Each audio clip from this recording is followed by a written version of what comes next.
Live from the bunker will not be seen this week so that we may bring you the following special program. In place of a Dark Lord, you would have a queen! Not dark, but beautiful and terrible as the dawn! Treacherous as the sea! Stronger than the foundations of the earth! All shall love me and despair!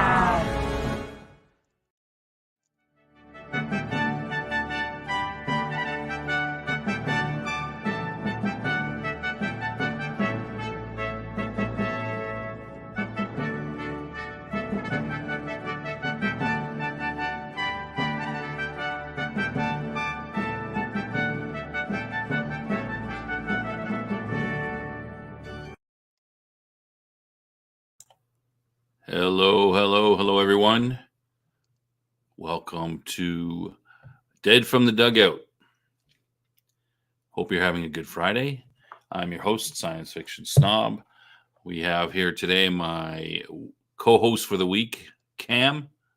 Hi, everybody. Cam, the Sydney Sweeney enthusiast. No, wrong. False. False? No? Okay. And today we're talking about Star Wars, and we're going to do an open line show similar to what Jason does on his Fridays. I'm hoping some people will want to jump in. Let's see, what shall we do? Shall I put the link in the chat? Sure. So you comes in. All right, I'm going to put the link in the chat right now. We're going to go straight to it. I'll put the link in the chat. We're shamelessly ripping off sci-fi for me. You bet. That's what we're doing. We're the spin-off show. We'll put the link in and see who wants to come in. Now, just as before we start, I'd like to get a couple people in here who want to talk before we do. But let's do a little of Star Wars fun. Before, actually, you know what? I have a bunch of jokes, so I think I'll do a joke first. All right, get us warmed up. Get warmed up, and then we'll do a couple. I'm going to give Cam a couple quotes and see if he knows where they're from. They're pretty easy. They're all Star Wars quotes, but they're not too hard. So, all right. So, first joke. You ready? All right. Let's do it. Fasten your seatbelt. How long has Anakin Skywalker been evil? I don't know. How long has Anakin Skywalker been evil?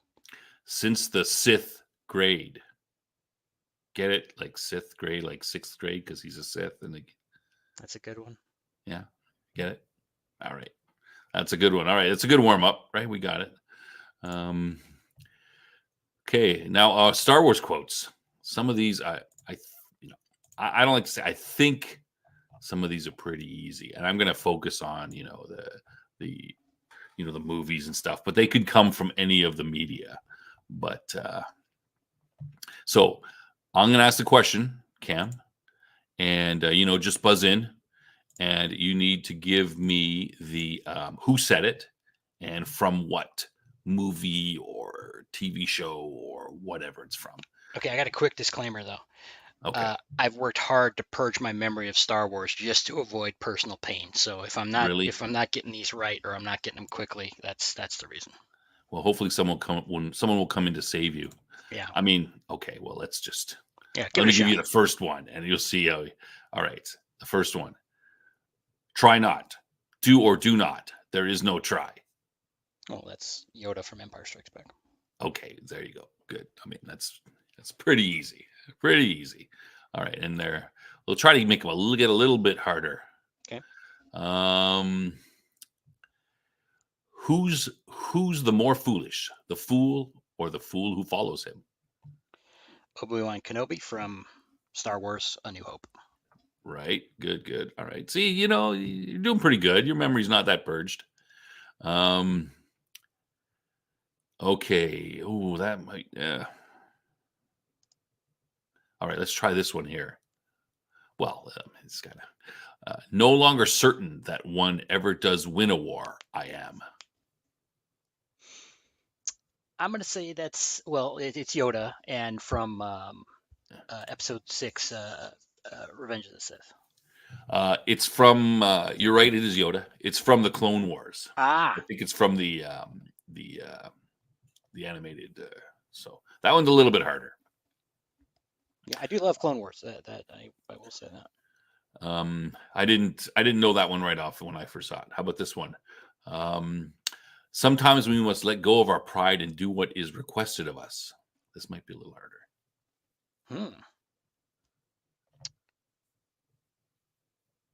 Well, I'm gonna. It feels like I don't remember that specifically, but I feel that would be something Obi-Wan would have said to Anakin. And then don't tell me. But I'm gonna say that's also from Clone Wars. It's also from Clone Wars. All right. Anybody in the chat want to give a guess?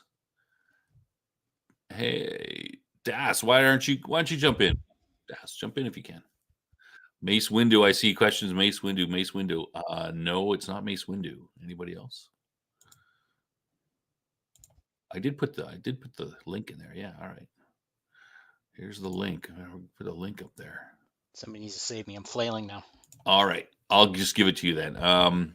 It is Anakin says that, and it's from Attack of the Clones. Wow. I don't remember where that's from, just offhand. Well, that would be one that I would have tried to blank out of my memory very early. He's probably talking to Padme or something. Sand. Okay, how about this one? Sand. I hate sand. No, I won't do that. That's too. All right. It's from every Star Wars meme ever. Yeah. The ability to speak does not make you intelligent. That's fairly easy. Oh yeah, that's Qui-Gon from Phantom Menace. Yeah, that's correct. Let's see here. Let's try to find it. I don't know. Should we try to find something a little bit more difficult? Yeah, sure. I don't know if I want to. There's some from like The Mandalorian and those kind of. I'm like, great kid, don't get cocky. Oh, that's Han Solo from New Hope. New Hope. That's fairly easy. Congratulations, you are being rescued.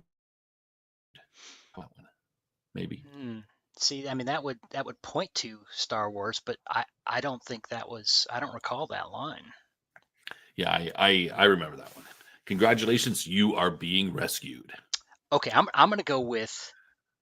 I'm gonna say Anakin in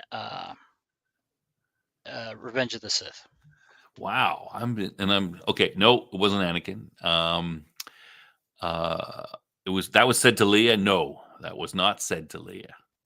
I will say it's from a more recent film. That's a hint. Well, I'll give you even more of a hint. It's from a Disney Star Wars film. If it was from the Episode 9, then I would have no idea. No, not Episode 9. All right, I give up. Don't let me dangle on this hook. They're recent films. Okay, I'm killing you. I thought Green Girl gets it correct. Oh, it is K2SO in Rogue One. It's near the beginning. They, I don't know, Jyn Erso is in like the back of looks like an APC.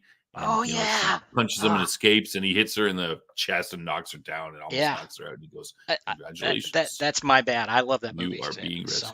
Yeah, I like that movie. I like that line too. That's a good one. All right. Well, I guess I'm a fake fan. A fake fan. No, I mean, that's not an easy one, but yeah. I am not a committee. Oh, that's might be a little bit. That's Leia from Empire Strikes Back when they're trying to escape from Hoth, I think. That's correct. Yeah, there's like on a ship or something. There's a big. Be careful not to choke on your aspirations, director. That's a little bit of a hint there. Well, that's Vader to Krennic in Rogue One. Yes. Hilarious. I used to joke about that one. I'm like, Vader walks off the stage and he's with his little attendant back there. He's like, you hear that one? Yeah. He gives a high five. Yeah. Let's see. Ooh, is that one too easy? I will give you this one because this is keep your confidence up, eh? Once you start down the dark path, forever will it dominate your destiny. Man, I should know this one. You know this one. You know this well, one. It's exactly the one you think it's Yoda, clearly. But yes. I'm trying. Maybe I'm confusing myself. I want to say Empire, but I'm gonna change it. I'm gonna say Return of the Jedi. I was about to say, is that your final answer? I'm gonna go with Return of the Jedi. Oh no, you should have stuck with your first answer. Oh, see, I should have known this. It's part of their discussion in the swamps, and I think it's around the part where he either before or after he goes into the cave and kills Vader or something like that, somewhere like that. Yeah, tripping. No, your first thought was the right. Well, that's what they say. Go with your first instinct. And anyway, go ahead. Do I want to do that one? No, I don't want to do that one. Well, I'm glad Death Angel Shadow's choking on these two. Is he? Yeah. Oh my goodness. He was talking about Anakin and the Council, which is a good guess, actually. I thought these were some of them were fairly easy, but they're always rambling on about the dark side. Yeah. Okay, you got the last one wrong, so let's give you an easy one too. Let me finish. Get your confidence up. Why you stuck up, half-witted, scruffy-looking nerf herder? Well, that's Leia again, Empire. Yeah. Laugh it up, fuzzball. Well, that's Han to Chewie, also in Empire. That's good. Would someone get this big walking carpet out of my way? Leia in New Hope. Yes.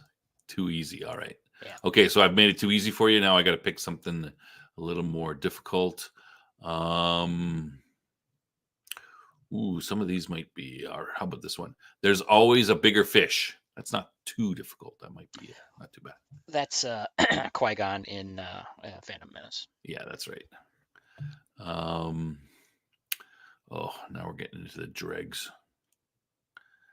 Oh, this one's not bad. This is fine. You probably is. In my experience, there's no such thing as luck. That's Han Solo in A New Hope.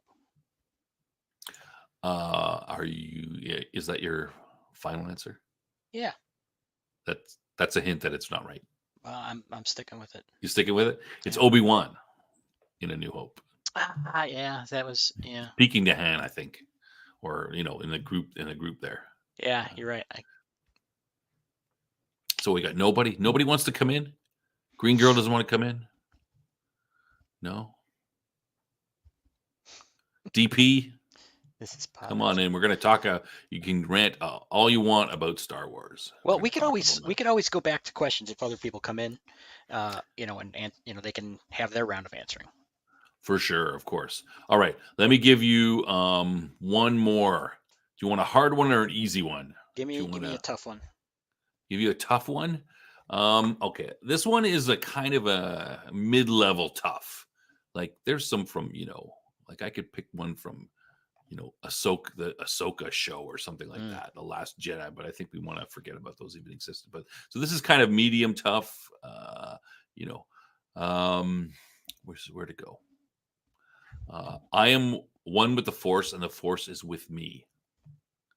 Oh, that's from Rogue One and from Chirrut. Chirrut, yeah, good, yeah, that's it exactly. You got it. All right. Let's get started. So our first question that we're going to talk about, I'm going to throw this to you, and like I said, anybody who wants to come in, please, jump in, and we're just going to talk about these in a sort of a round table. First question: Star Wars. When did the franchise die? What was the point? Okay, this could be a full show debate just on this topic, but I'll tell you my own opinion based on my own experience. Okay, a little preamble. I'll tell you after you're done. I'll tell you if your opinion is right or not. Okay, that's fine. I was going into The Last Jedi, so this is after Force Awakens, and while Rebels is airing, and I'm trying to remember if this is when some of the extras from Clone Wars was coming in, like the last season that they were putting together, and heading into The Last Jedi. And I was very focused on Star Wars at that point because I love Rebels, so I was really into it. While The Force Awakens wasn't a great movie, and I think it had a lot of problems. I kind of reasoned it out to myself. I'm like, well, that's fine. It's the first in a trilogy. We can, they can go somewhere. They could work with this. And that, yeah, And that's then, kind of the same feeling I had when coming out of that movie. But yeah. And so coming into Last Jedi, it's like, oh, Rian Johnson, he's a huge Star Wars fan and all this. And they got this all pumped up.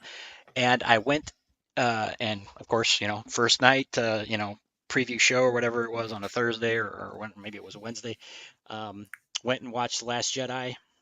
And I walked out of there and I well, actually, I tweeted something out. I said, because again, I was a Rebels fan. I said, Dave Filoni is the only hope for this franchise now, because he was doing really good work at that point, in my opinion. I know some so people don't you're like these saying other that shows.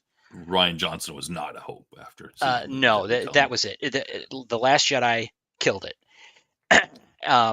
Or it was the beginning of the end. Let me put it that way, because it.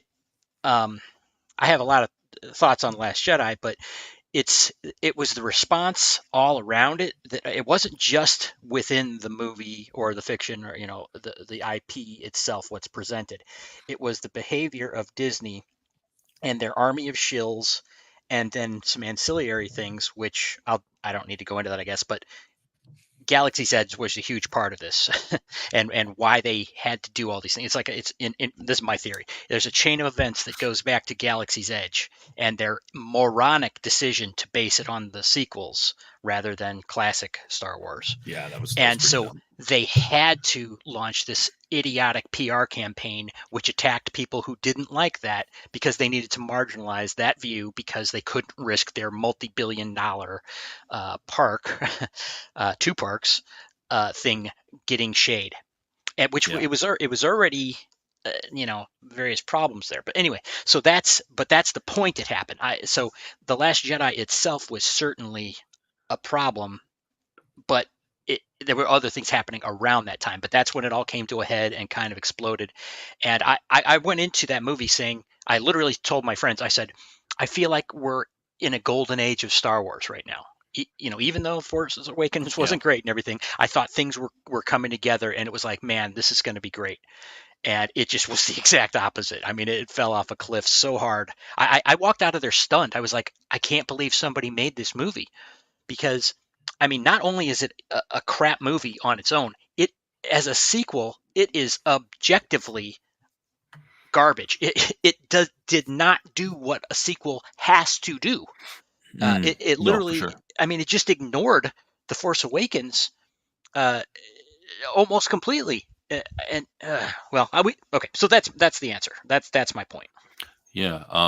Death Angel Shadow. If you want to jump in, you can jump in for as long. You don't have to stay for the whole show. You can jump in, you can jump out. What if you have to do something?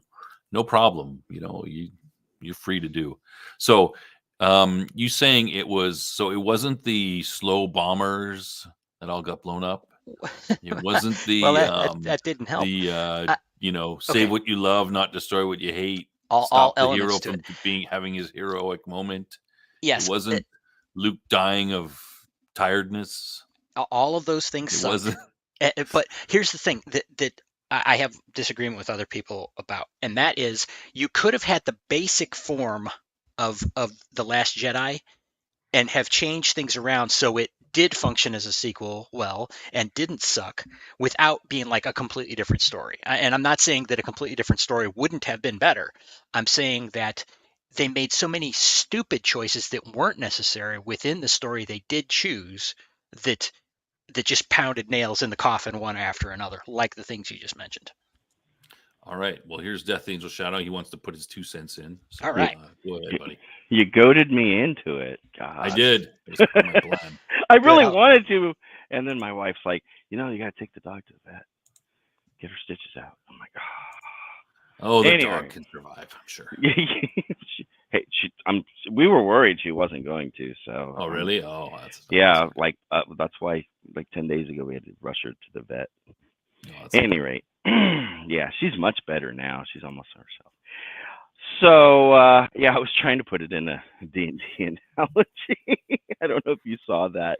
I said that was a critical hit. Was when Ruin Johnson's Yeah, I mean, I would agree with that. That was critical hit. that was the major blow that really did the critical damage. Yeah, and then but I'm asking more about.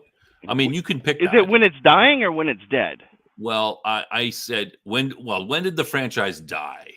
I guess but I should say, I guess the beginning of the end, and you can say it's TLJ. I mean, TLJ would be the beginning. Beginning of the end. But it was followed up by Solo. Wasn't. I watched it later on. I literally, the first words out of because my wife and I were huge Star Wars fans. Before I met her, she waited in line at Pleasure Island at Downtown Disney, at AMC theaters out there, and like in line with people to go see episode what was it, 6? Or no, not 6. 4. Or well, no, it would have been 1, 2. Yeah, 1. I'm thinking chronological, not actual episodes. At any rate, in '97, that one, the first of the new ones that Lucas did. Phantom Menace. Phantom Menace, yeah. TPM. So that's the beginning of the end of the. No. I'm saying that like she's a huge fan, and so we went there to go see. We even saw The Force Awakens. I think we saw it 3 times. Really? Yeah. It was, and I looked at it kind of like Cam did. I said, I get why they did what they did. I get it. Yeah, it's kind of copycat and all the other, the ones that came before it a little bit, but I could see how they're trying to, but once that when Rian Johnson's came out, that was just like a critical blow. The franchise at that point was laying on the ground, and it just, what came after it, like I was saying with the D&D analogy, you got the death saves. It failed some of its death saves, and I would agree with your. I would agree with your feelings about the Phantom. We talked about the Phantom Menace or the Force Awakens. The Force Awakens was not bad. Phantom Menace wasn't bad either. Sorry, yeah, the Force Awakens. That's what you said. When I got out of the Force Awakens, I'm like, I get why they did it. Maybe they can come back. Like it's not great, but if they're building to something and they have a plan, then maybe it'll work. And right? The speculation was rampant. I mean, everywhere. Geeks and Gamers was talking about it, and Nerdrotic was talking. Everybody had their own theories about what was going on, and But I wasn't happy with that movie. I didn't think it was that good. But I was like, okay, well, it's Star Wars. It was after a long drought. It was Star Wars. We finally had Star Wars again. Yeah. And it certainly had problems and was, J.J. Abrams. I am not a fan at all, but I'm not anymore. That's for sure. My position on it is it you could have recovered from it, and furthermore, maybe I should save this for the hot takes. There was okay. I probably won't have time for the hot takes, but there were a lot of things that were set up in The Force Awakens that could have been expanded upon immensely. Yes, and none of them were. None of them. Finn really should have been the Jedi. He should have been the surprise Jedi. He should have been. That would have come out of nowhere. Nobody would have. I would have expected it because I thought it was a cool concept. I thought Rey should have went over to the dark side. Yes, that too. That would have been cool. I thought she was gonna falter. Whether really over to the dark side or trying to go over to the dark side in order to find out information and spy on them or something, but we'd be unsure which one. Yeah.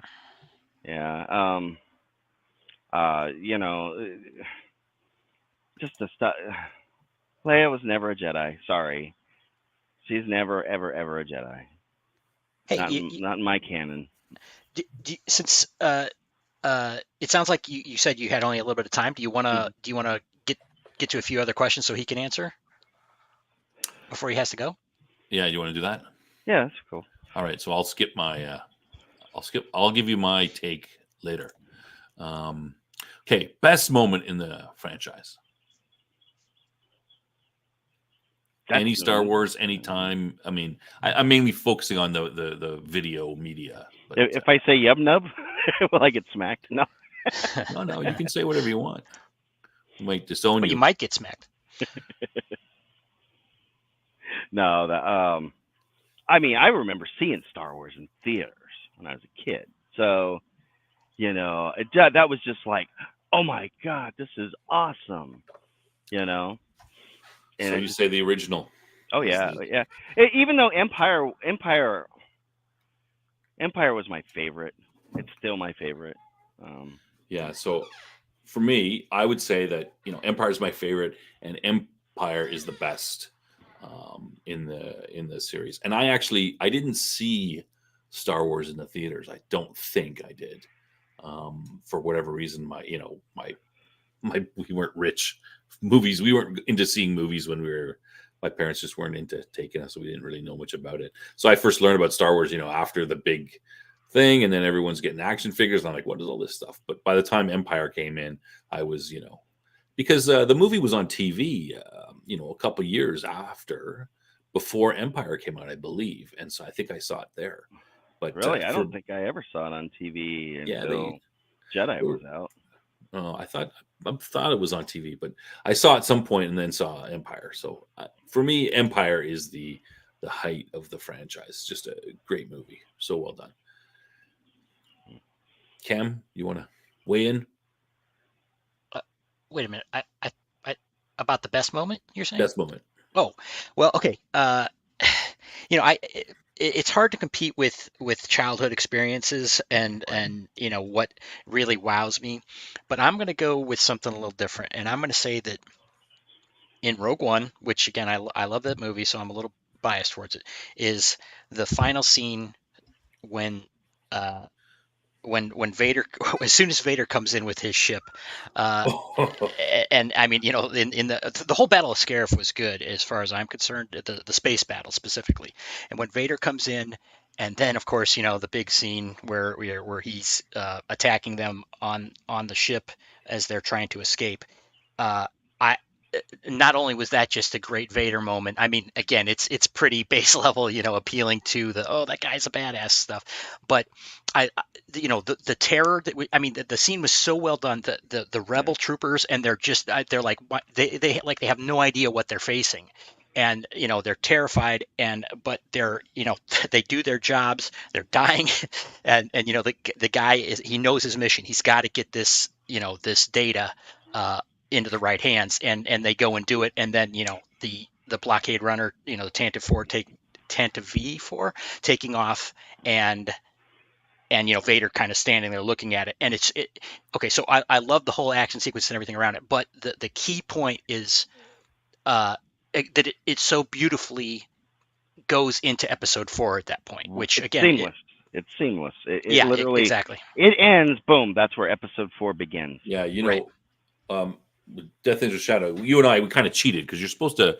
You're not supposed to we can't just say, "Oh, this movie." You're supposed to pick some sort of scene or sequence. Well, I mean, well, like he said, it's hard to beat that childhood. Just sitting there watching, that the way that you see the ship flying over, and you're just like, I mean, that to a kid, to anybody actually back then, that was just something that was like, wow, I have to say that was a great sequence with Vader, and the whole Battle of Scarif is so well done, and primarily to me because because they did so much of it live, with real practical effects, CG practical effects. Yeah. So a combination of practical and the other CGI, some of the and I told my wife, I told her, I said,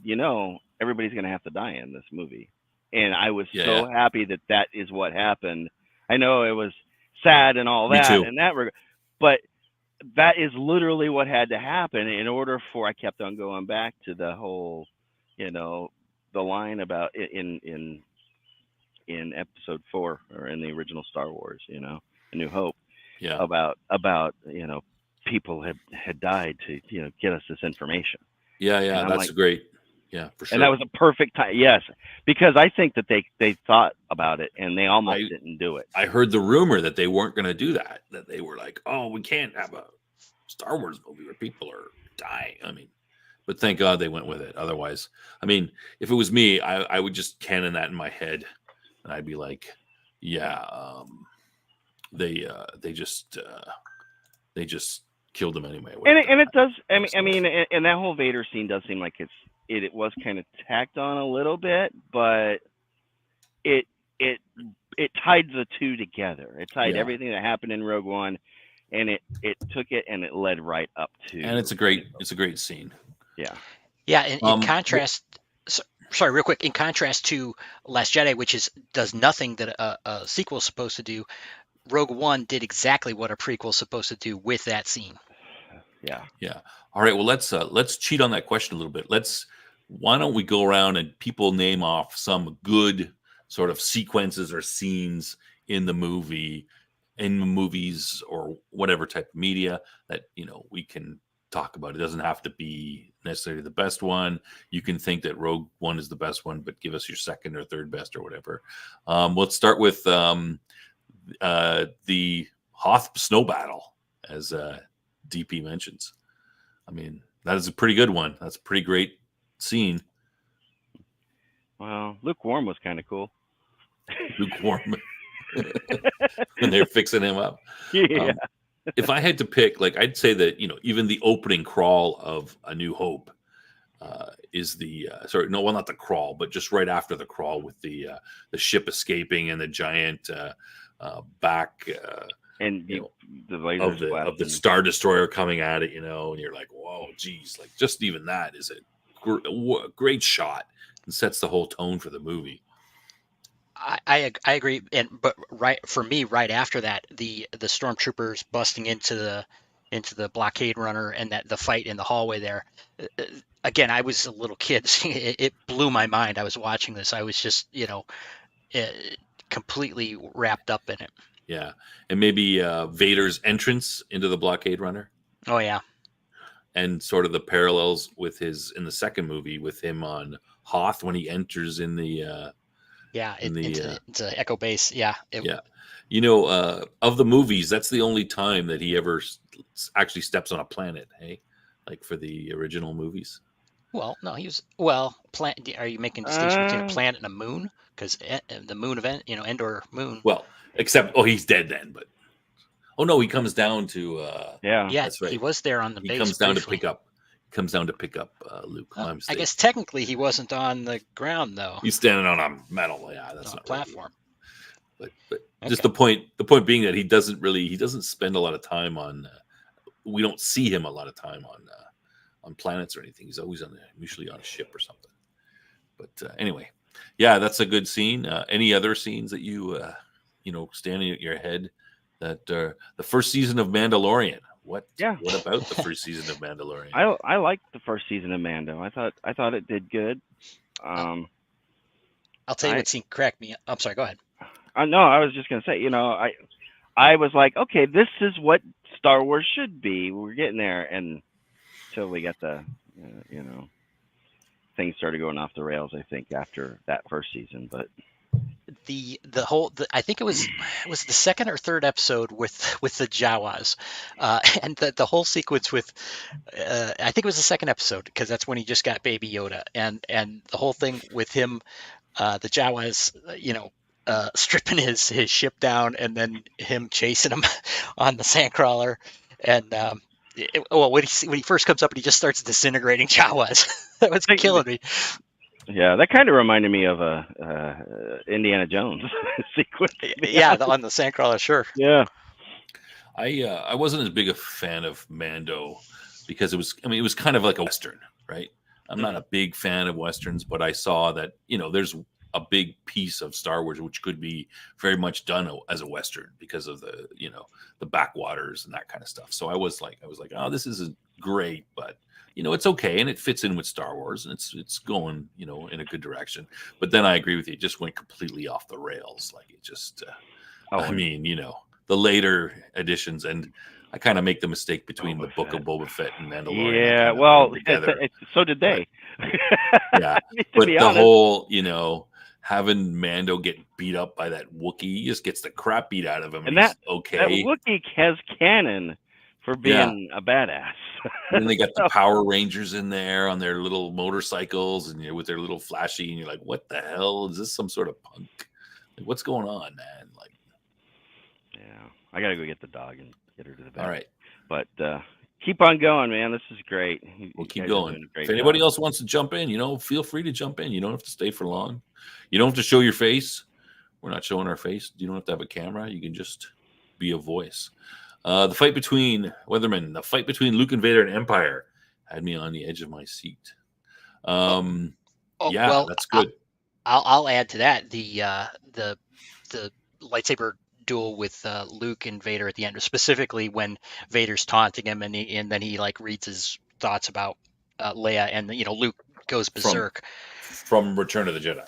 Yes, Return of the Jedi, and that whole sequence and the music, the way it sweeps up, and the shots, that they had in the movie, it was just a great sequence. Yeah, and both of those sequences are good. Yes, for sure, I would agree.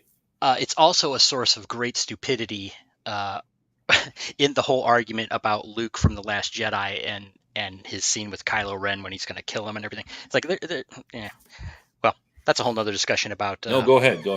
Well, people say.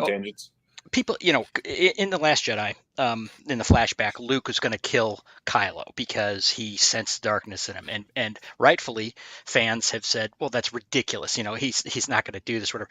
And then the fake fans, I'm just going to go ahead and say that, say, "Well, he was doing the same thing in Return of the Jedi." It's like he didn't do that. The point, and he grew from that. The point is that was Luke's development that they then backtracked on. It's like these people don't understand storytelling, nothing about it. But Luke almost losing it there because it was portraying.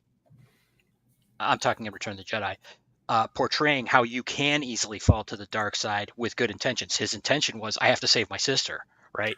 And he lost his temper and almost fell over the edge, but then at the last moment pulled himself back, and that also gave him. He won at that moment. That's when Luke won, because that was the point when he gave up, so to speak. Well, he wasn't going to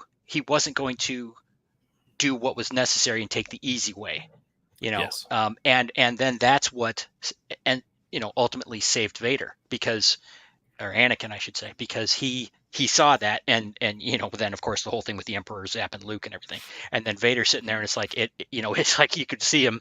It was like painfully slow, but the pieces were falling back into place for his redemption, and then of course we know what happens. Yeah. But yeah. I mean, it was always this foolish argument. I mean, the guy who, arguably the second most evil guy in the galaxy. Maybe the first, maybe the second, probably the second. He's willing to take these risks to save the second most evil guy in the galaxy, but he's going to kill his own nephew when he senses, quote, some darkness in him. Right. Okay, I'll do this for the guy who's my dad, and he's my, but this other family guy, there's a little bit of evil, let's chop him up.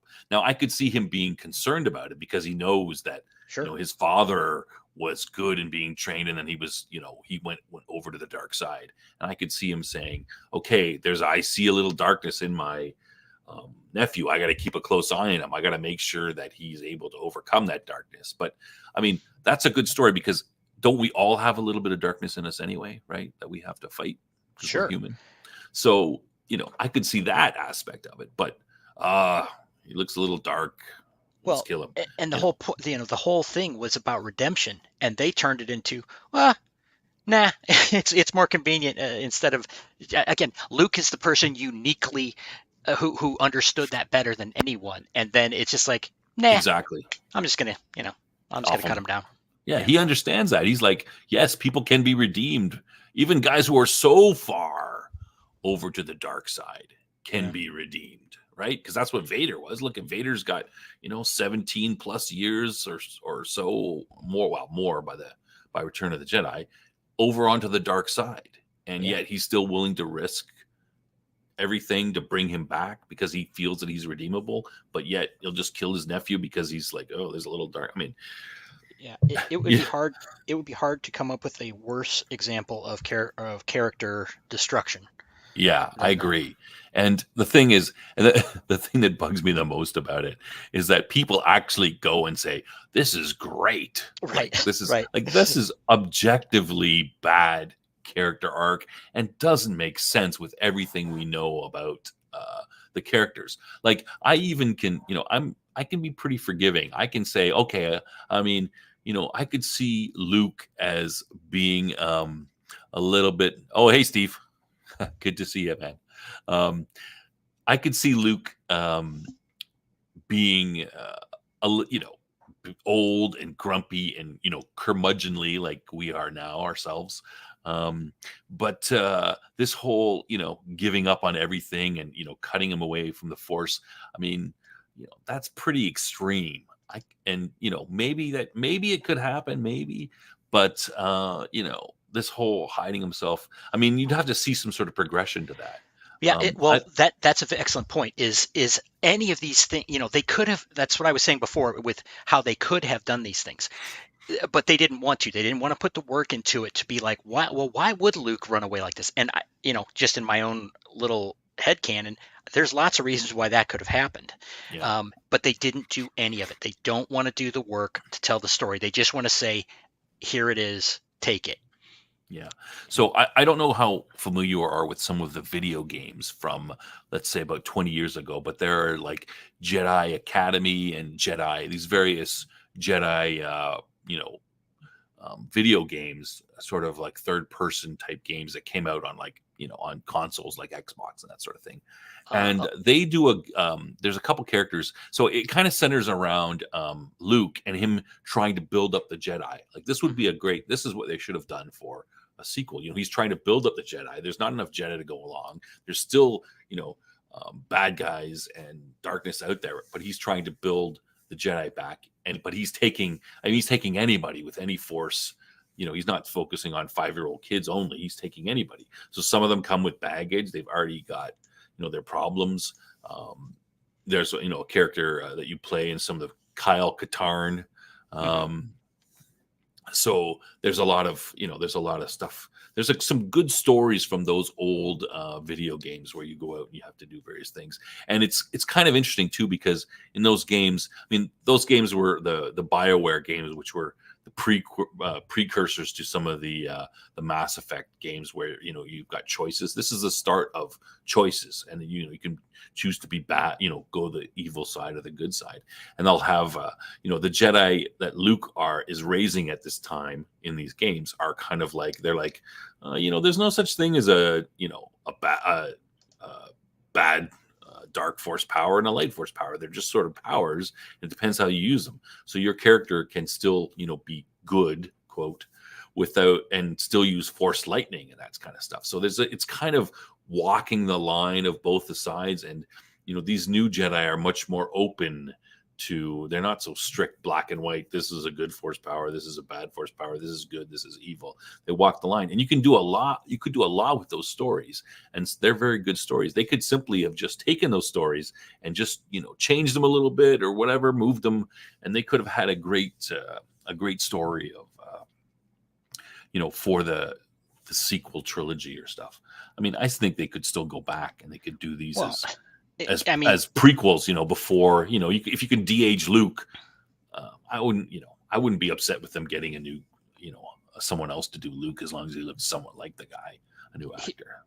Okay, you bring up a large topic.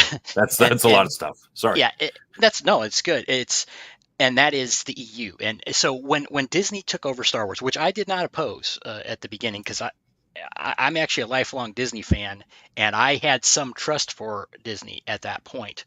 Now, of course, I've been shown to be a fool for that. But when they took over and they made the decision to set aside all the expanded universe and come up with the story group, which I said this is a good idea, not because I had any sense of what would happen from that, but the EU I know people love a lot of the stories and everything, but it wasn't done cohesively, and trying to wrangle all that is just it just wasn't a reasonable prospect. So I Yeah. think the format that Disney went forward with, it's like, okay, we have to set this stuff aside, and we're going to establish a group that deals with continuity, so we don't run into any of these problems, was a good idea. Well, turns out they had ulterior motives in all of that. But what they should have done is, well, they did, and they did this to some degree, and I think it showed up on Rebels and Clone Wars and other places, is they did mine some of the stuff from the EU. Now, some people might not like it. Thrawn, for example. Yeah. Thrawn showed up in Rebels. I know people have different views, and Jason talks about this sometimes. He didn't like it a lot. I was fairly satisfied with Thrawn on Rebels. There certainly were many different choices they can make, and many other things from the EU that they could have brought in. And again, they did, B-wings and TIE defenders and Yeah. all these different things. And that's why I liked Filoni, because Filoni did have that background. He did Yeah. work with George Lucas, and he did have the basis as a fan similar to what I did, and you and probably a lot of other people. But these other stupid corporate things ended up getting in the way. As time went on, it got worse and worse. But again, Rogue One, most people, even that hate Disney Star Wars, most people like that. That's their exception, right? It's a good. Yeah, it's well done. And they really could.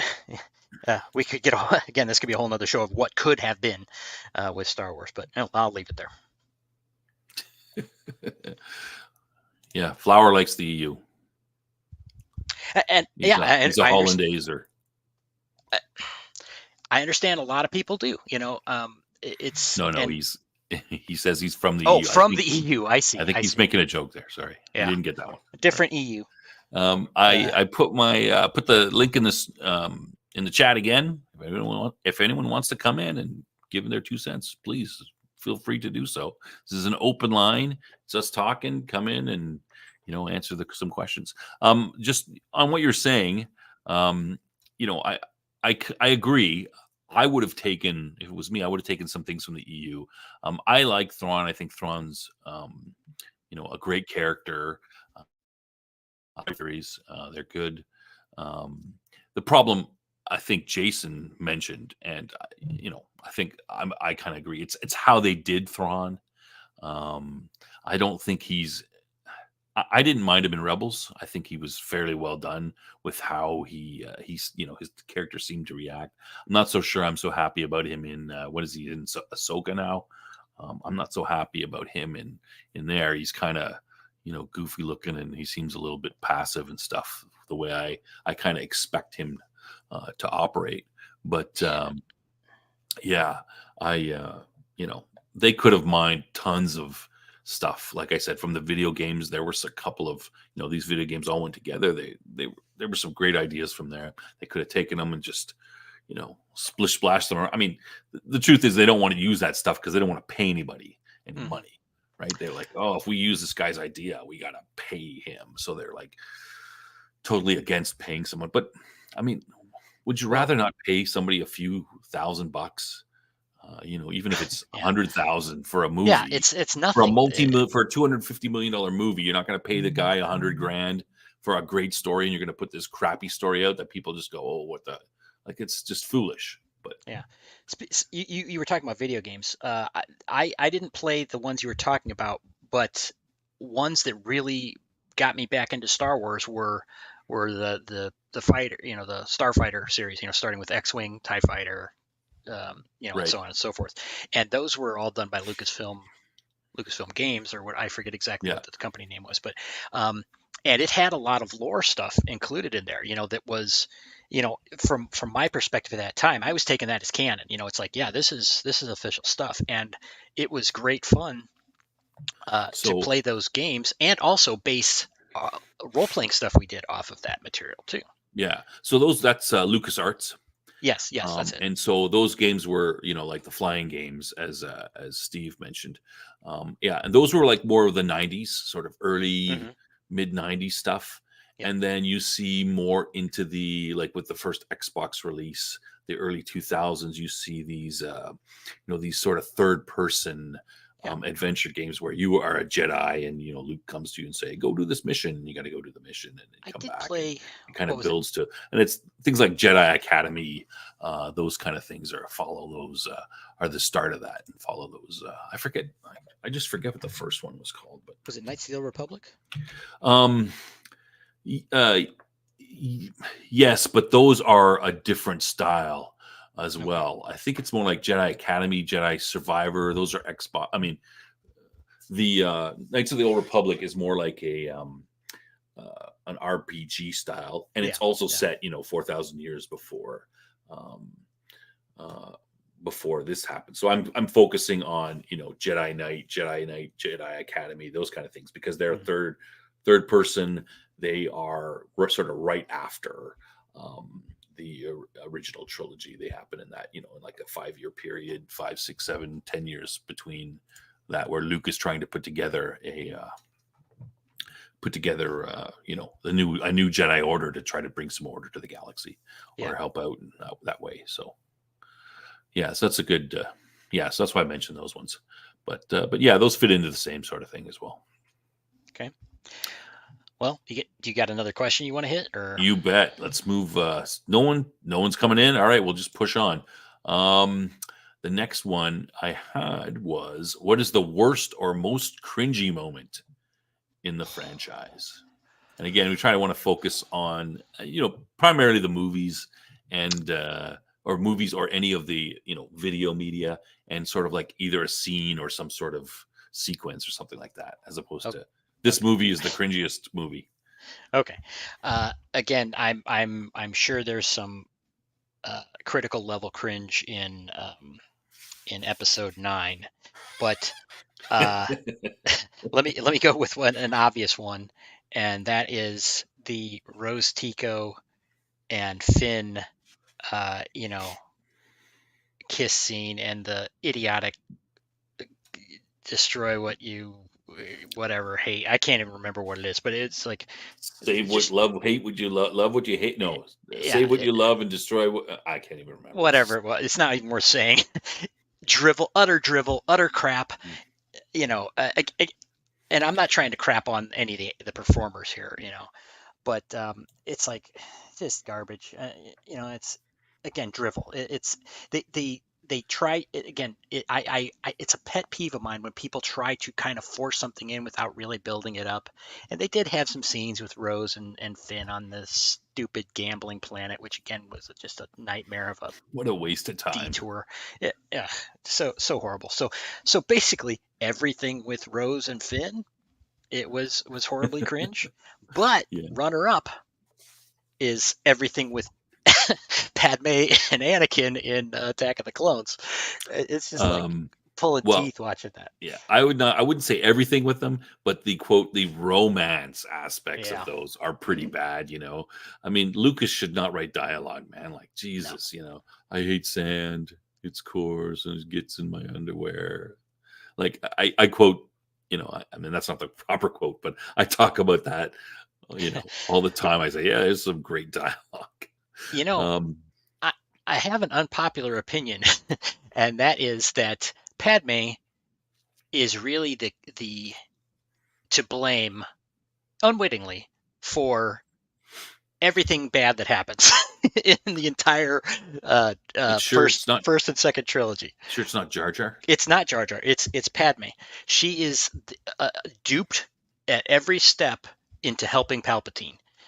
Again, maybe I'm not even saying actively, but she just happens to fall into every single action to help what Palpatine wants to do every time. It's like she is the most horrible character. Not personally. It's not like she has bad motivations, but just the things she does. Again, she knows that the Jedi aren't supposed to be doing what her and Anakin are doing. Oh yeah. But she just goes along with it. She's a senator and she was a queen. I mean, she was young, of course, but it's like her complete abdication of responsibility. I mean, and and how about the cringiness of having a whole plan and they say, "Hey, let's pick our leader. Let's pick a 13-year-old girl to be our leader for us, be our senator and our queen." Like that's pretty cringe. Like what the hell's wrong with you guys? Like it's not great. Yeah, there's a lot. So we're gonna go through them, but I'm gonna try to go through the chat suggestions here first. Jar Jar Binks scene. Yeah, I know. I couldn't. I think that's a great one, Jamie. When I saw that, I was like going, "Is he like picking on some sort of stereotypical Jamaican person type thing?" When I saw those like him talking like that, I go, "What the hell?" I was like, "What the hell is this? Why are they doing that?" Right? He's goofy and flopping around. I mean, if they had gone with the whole, my understanding was that, well, that's a rumor that we don't know, but Jar Jar was supposed to be the big bad. He was supposed to be the guy behind the scenes working everything. Nah, but I don't believe that for a minute. And if they, he was the Sith Lord, and if he had been, that would have made it, that would have been, that would have made it all worth it. It made it worth it. You're like, all right, well, he's but we don't know. I mean, I remember seeing an interview with George Lucas before The Phantom Menace came out. They had finished the movie. He's sitting on a couch and he's surrounded by all his peons and everything.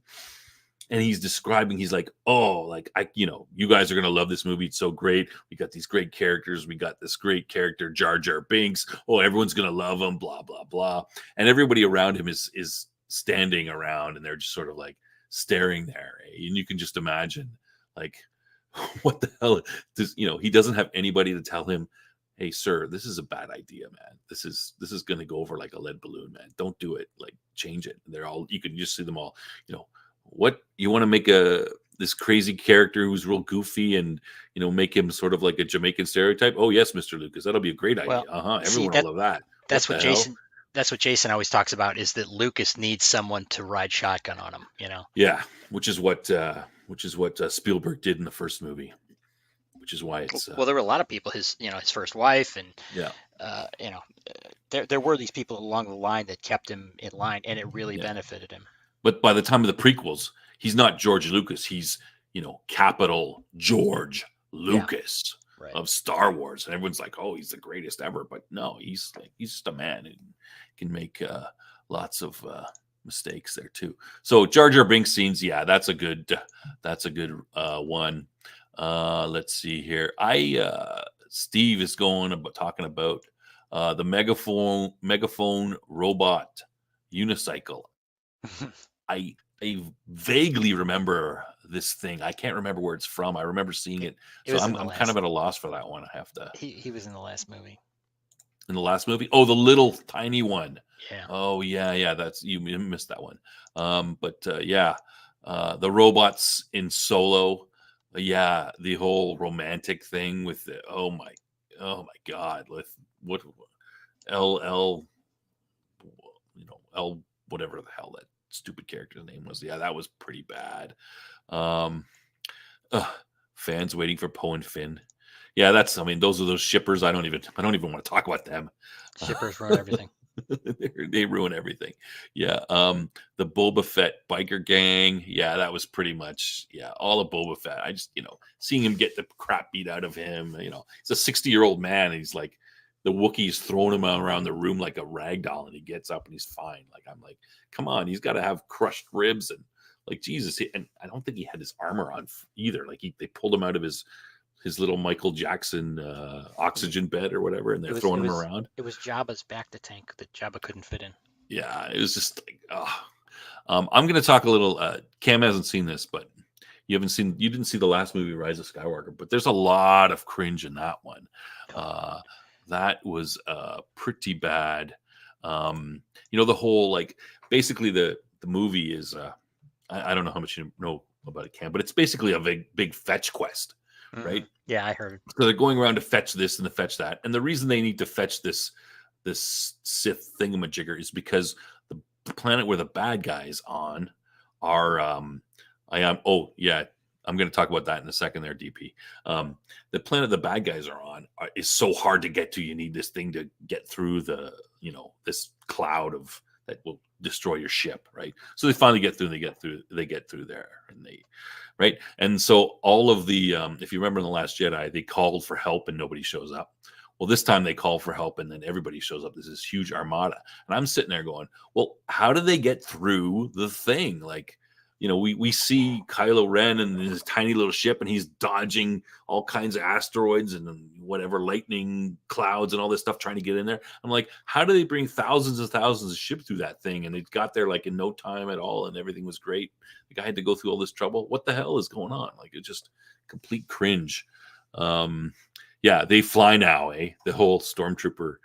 They're on this desert, another desert planet. Yeah, and the 3 people say they fly now because the stormtroopers, they're riding on these motorbike things, and they sort of, they kind of catapult this guy in the second seat up into the air, and he fires a jetpack and he sort of starts flying around, and he goes, they fly now, they fly now, they fly now. Like, it's 3 of the characters. It's just like, of course they fly. Like, we've seen them in jetpacks, and we've never seen a Mandalorian before. Like, what the hell? Like, yeah, that was pretty bad. Fly now. Here, the list could go on forever. Yeah, that's pretty much. Dave says somehow Palpatine returned. Yes. Oh my God. Oh, that's a great. I honestly think they did that on purpose. It's so cringy. Like, they must have like that's something that I would say. I'm like, if I was like working on that movie, and I was, maybe a director or a second director, and going, the whole time I've been saying this movie is garbage, and my boss would be saying to me, I don't care, we're doing it this way, we're doing it this way. Like, that's a scene that I would put in there just to say like a little bit of an FU to the boss, and say, somehow Palpatine returned. Like, that's just sums up my whole thought of this whole crappy movie.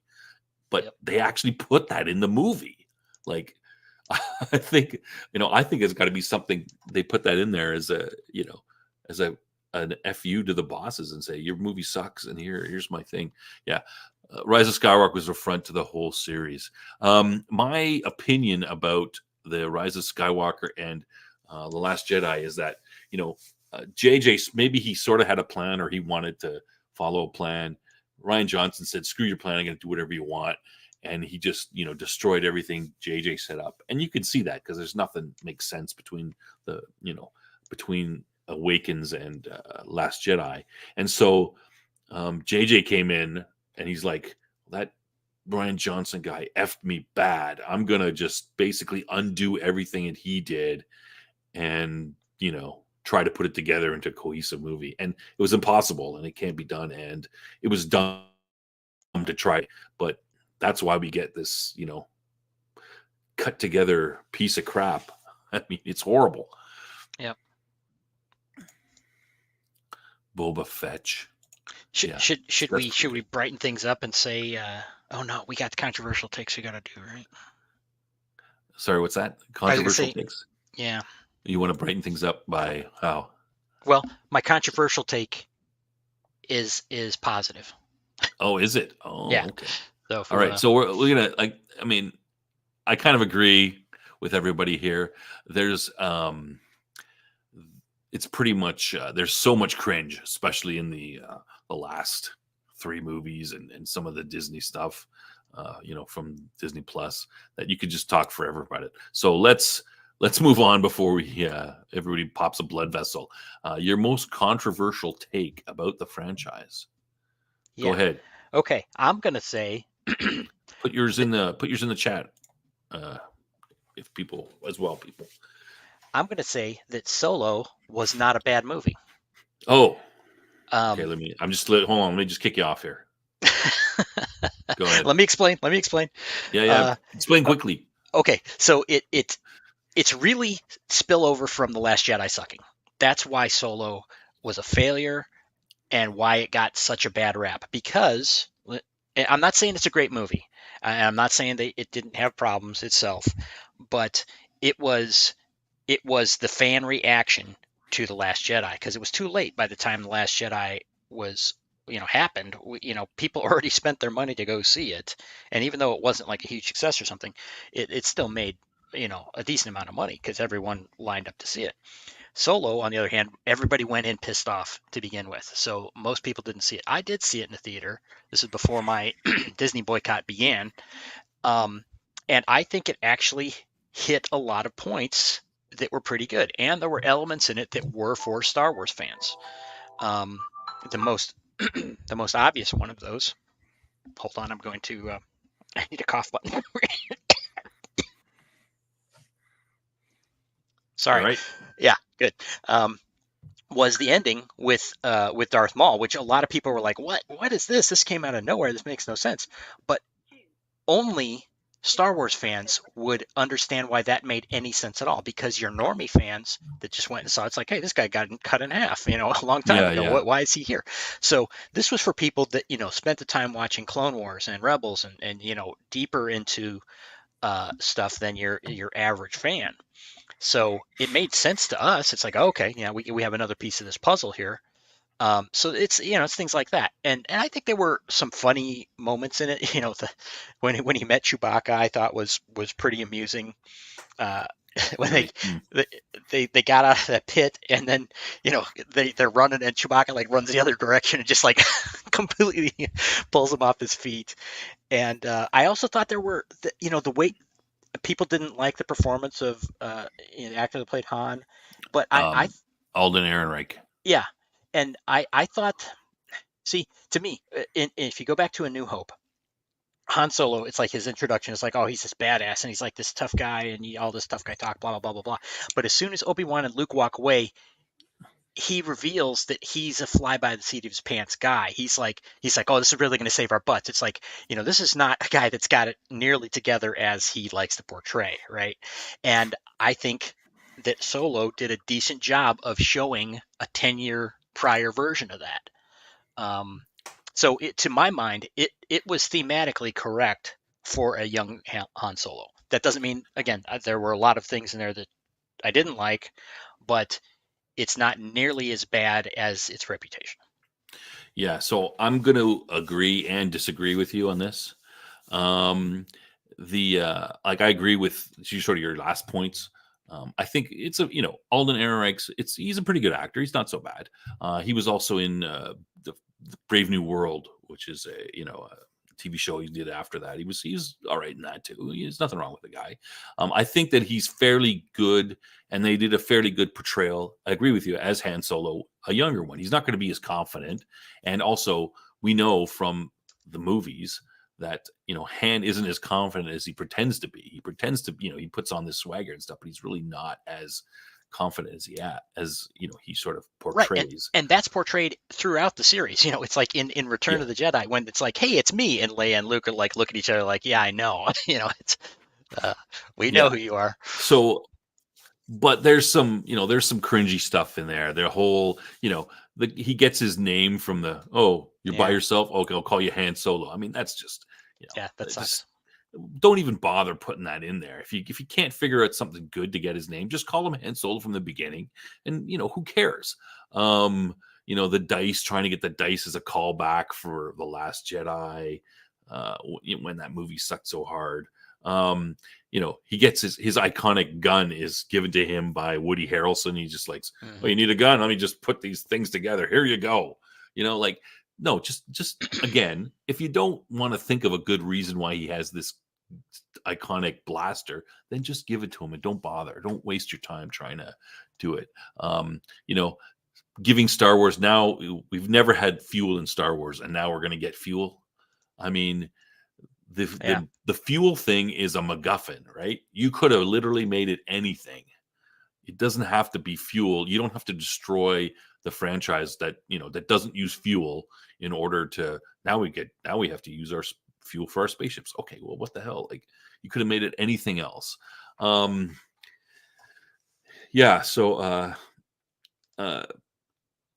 Darth Maul, I think that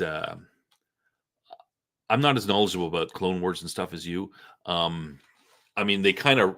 would have originally, when they killed Darth Maul, they should have recognized he was a good character, and they should have made his death a little more, questionable. I mean, we see him get cut in half, and he falls down a giant shaft, and then sort of, I'm pretty sure Lucas meant for him to die, but then they say, hey, he's a good character, we want to bring him back. So they're like, okay, he belongs to some species that can get their body chopped in half and he's still good to go, right? Like, Well, correct me if I'm wrong, but that's basically what they did, right? it was a stretch for sure, but that was also Lucas. That came in Clone Wars while Lucas was in control of it.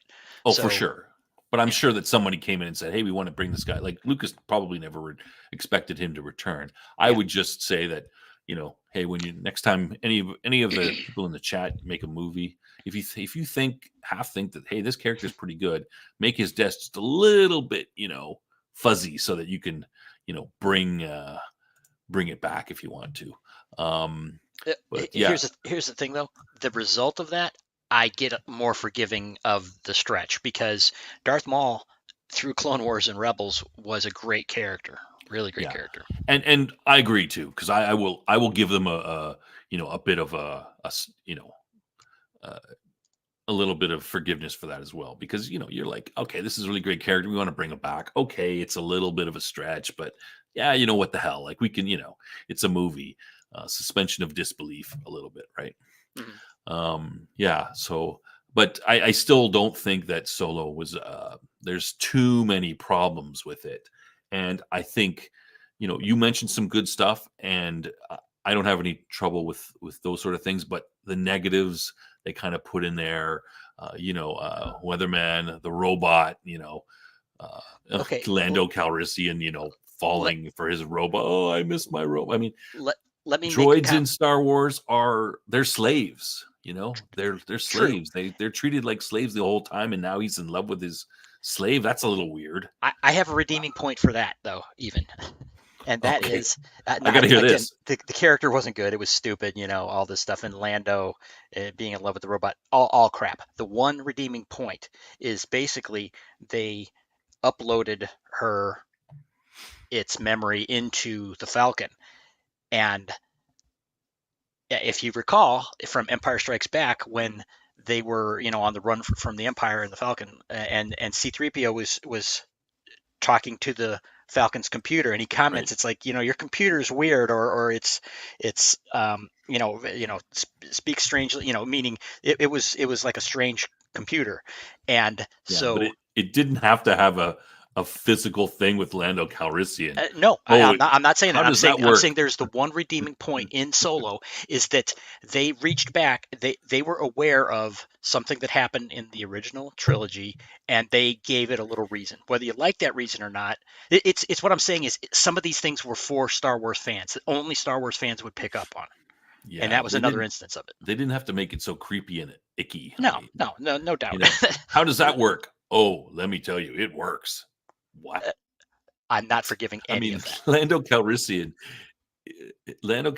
is he's a great ladies man, right? Like he's like, they meet him and he's all over Leia, and Leia's like, wow, you're so charming. And Han's like, hey, he's possessive, or back off my girl. Like, that's a great thing there. And to see, we should have seen Lando with the ladies, and how he, not with some robot, and especially if it was a humanoid-looking robot, but maybe. It still would be creepy. Here's the other thing: is I really like what I don't like about Solo, I should say, is I always liked the fact that Han and Lando have some history, and it was, again, I didn't hate their interaction in the movie. It could have been done better, but the fact that Solo flopped so bad, it's like it just burned that potential that was there, because the young Han and Lando adventures could have been really cool. And again, this harkens back to some of the oldest Star Wars novels. Anyway. Yeah, no, I just, there's so much lost you could have done. Can you imagine like a female character in Star Wars going after C-3PO or R2-D2 saying, oh, you're so sexy, and, like leaning all over them and like rubbing C-3PO, and that you'd be like, what the hell is going on? Today that would be praised as stunning and brave. I know, it's horrible. It's just weird, right? Like, I don't. Do you know anything about this, Cam? I can't comment on. I think that's interesting. Sounds interesting, but I don't know anything about that.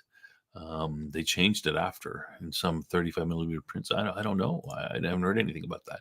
Oh, Green Girl has a comment, a hot take here. Yeah, Lando's ship wasn't called the Lady Luck for nothing. Well, I think isn't that why was it called that? Like, I think it'd be because he was be macking on a bunch of chicks in there, like he's like in the 50s with his roadster or something, eh? Whoops, sorry, but that's called the Lady Luck.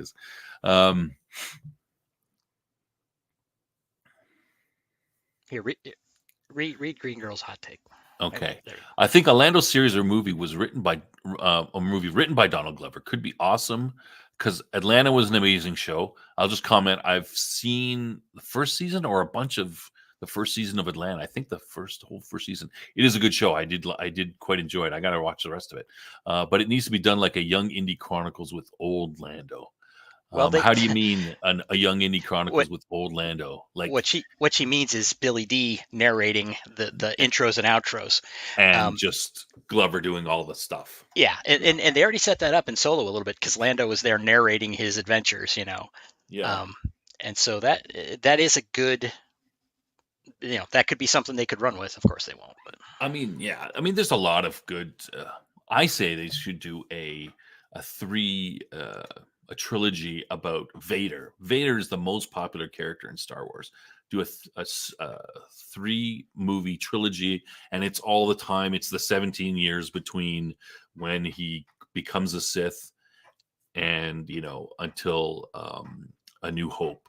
And there's a number of Darth Vader graphic novels. You could steal all the best stories. Some of the stories are crap, but you could steal some of the good stories from there. And it could be all about, like, let's face it, like, the implication is that Vader is constantly fighting the dark and light side throughout that period of time, and the Emperor is aware of this. So he's constantly, and the Emperor is a manipulator. He's constantly manipulating Vader, making him stay towards the light. That would make it more, that makes the original movie make more sense. That it's not like a light switch, like Vader just all of a sudden, hey, I'm completely evil. Oh, flip, now I'm good now. Like you can see him. You would think that he would be, slightly more evil than good, and then Palpatine would be aware of that, and he'd have to keep pushing him to the dark side to use him as much as possible. And there's that conflict back and forth. Could be a great movie. Yeah. And right. Well, that's it. They don't pay me to do that. Blade Runner had sexy. Yeah, Blade Runner has sexy robots. Yeah. Yeah, but at least they were androids. Yeah, they're androids. Babu Frick was The Rise of Skywalker. I don't think there's any good part of that movie at all. I don't think. I guess Babu Frick wasn't a horrible part of that movie, but yeah, it was pretty bad overall. All right, I think we have. Did we beat that to death? We're getting over our hour. Anything talking about Star Wars is beat to death. Yeah, I'm gonna go back to my my original. I didn't answer the original question when the franchise died. I'm gonna. Oh, sure. We won't talk about it a lot. We'll start summing up here. But my opinion is when it's Return of the Jedi, when the Ewoks show up. That is the beginning of the death of Star Wars, and that's because Lucas is more, instead of telling a good story, he's more thinking about, these are cute little toys and kids will pay to see them. Let's make the Ewoks cute. Imagine, for example, if you had the movie was exactly the same, except instead of Ewoks, they were Wookiees, right? These fierce Wookiees fighting the stormtroopers. I mean, they could have some really good battle scenes instead of, a bunch of tiny little teddy bears, smacking stormtroopers on the head with little sticks and small rocks, and they're falling all over like, oh, I'm dead. Oh, this stick, it killed me, tapping on my head. I mean, it could have been, I'll expand on that a little bit because my feeling is that the reason that Star Wars was so popular and still is so popular with, those of us who saw it as a child is because it's a movie for children, but it doesn't dumb itself down to the children, right? It doesn't make, Vader's scary. It doesn't make him like stupid to try to make him less scary to kids. And that's why kids love it, because kids like when you treat them as adults and you don't talk down to them. And so that's the reason we loved it growing up.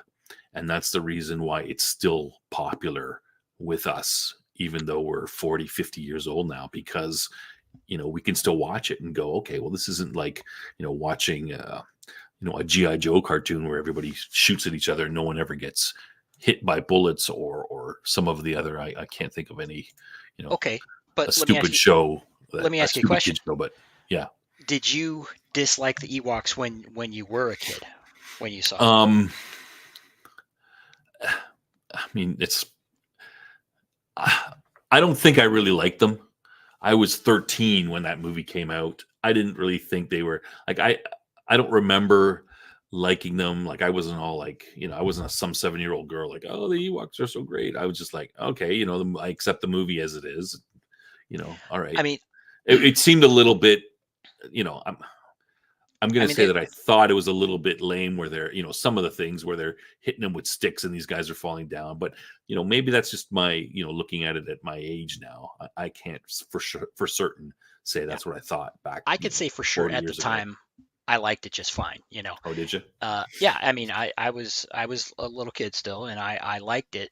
I can understand why people don't like it from now as adults, but I don't look back on it unfavorably. And I do want to point out one of those Ewoks was killed. It was a very touching death scene. Yeah, but that's just, I'm not saying that they're not killed, but I mean, it's still. Although they were disgusting little cannibals too, though. Or, I mean, I guess they weren't cannibals. They ate humans. Yeah, but imagine they were all Wookiees. You could have some real, you could have Wookiees pulling apart stormtroopers, and it's true. But Lucas gave a reason for that, or at least there's reported that he did, and that is that again, and talk about this on Sci-Fi for me, is originally that I remember reading in the Starlog magazine or whatever. It's like, oh yeah, the third movie is going to be about the Wookiees fighting the Empire and da da da, but the reasoning is that Wookiees had already been shown to be technologically advanced, and so they would be like there's no comeback. It's not the underdog at that point. Wookiees are very powerful and technologically advanced. It's like, well, I'm taking off of the Wookiees from the holiday special. No, from the prequels, right? And so, they are technologically advanced, but they're not as technologically advanced as the Empire. And the Empire can bring, tons of force down to, to bear. So the fact that a Wookiee is very imposing and, it's not, I mean, why do they have to be primitives?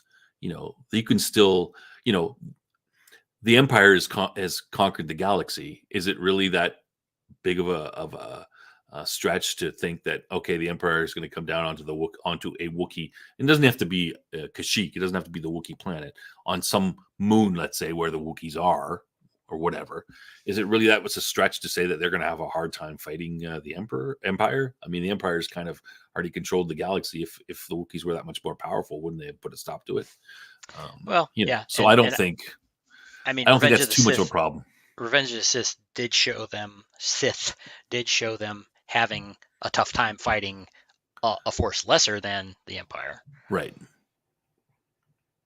Yeah. So, I mean, I take my Wookiees and look at that and say, okay, well, that's about the technological, advantage and skill set that they would have brought to, Return of the Jedi. But you could have changed that. You could have said they were more suppressed.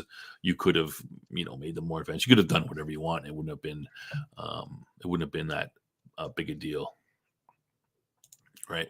But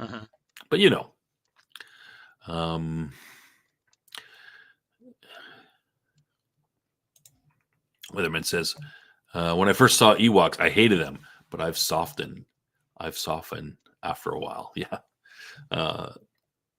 I didn't. They seemed like, to me, as I said, I can't remember exactly how I felt back then, but I was like, 13 or so when the movie came out, and I didn't, particularly like him, and you know, it always turns me off whenever I'm thinking something is cool, and then all these girls come in and go, oh, but these things are so cute, and I'm just like, oh, damn it, Misogyny. This was going to be misogyny. This was going to be so cool, a cool boys thing. Now the girls are here ruining it with their cuteness stuff. Ah, gross. But oh well. Okay, so I guess we've done that to death. We've beaten that up pretty good. Hour and a half. It's kind of what we wanted to maximum go to. So let's we'll start to wrap it up. Before we wrap up, I just want to say, thanks to Jason for everything he's for letting me have my little spin-off show this week. If you saw the intro, you can see that he actually gave me a little bit of an intro himself to help me out, and I appreciate that. So make sure you watch Sci-Fi for Me TV next week when Jason will be back. I think he's back on Monday. I'm not sure, but if you follow his Twitter, Sci-Fi for Me TV, you'll find out what he's up to. He always puts it out there. Just go to his channel. You'll see what's going on. And I'm going to say, sorry, let me just heap a little praise that way. I love Sci-Fi for Me. It's a good destination for the middle of the day. They've been doing great work for a lot of years, and I can't recommend more that people tune in for their shows. All right, and I'd like to thank Cam for helping me out here. It's always easier when you've got someone to bounce things off of, and you don't have to just carry the show by yourself. So I appreciate that. No, thank you. So this will be the end of Dead from the Dugout. It's going to be retired. I'm thinking about doing my own sort of show. It wouldn't be every day, that sort of thing, but haven't figured out a format or anything yet, but I will say, number one, it won't be called Dead from the Dugout, and number two, it won't take place on a space station. I'm sorry. What I mean is it wouldn't take place at this time. You let it slip. So it would be probably some other time, and I wouldn't do it at this time. So maybe a weekly thing. I've been thinking about it. I've been thinking about it for a while. We've been working on some stuff, and we'll see. So if anybody wants once a week recap would be good, says Green Girl. I'm not sure recap of what. I'm kind of looking at. I like to dig deeper into things. I don't. News and stuff is interesting, but a lot of people do that. I would like to I like to dig, even a little bit deeper into stuff. So I would probably go with something like that. But Cam and I've been talking. There's been a bunch of different ideas, and it probably would be. We probably do whatever we do. It might change. We're talking about maybe like something like a watch party, like a Babylon 5 watch party, where we watch a bunch of episodes and then talk about them once a week and just sort of go through them, and the audience can follow along by watching them. But it also could be other, deeper dives into certain stuff. And I would probably always talk about science fiction novels that are a little lesser known and recommend them to people. But so that's about it.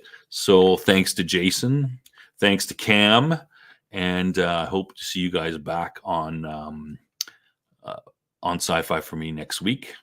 Yeah, thanks for the people that tuned in as well. And don't forget, got a final joke. Oh, I have to. Yeah, got to end off with a joke. Okay, let me see here. Here's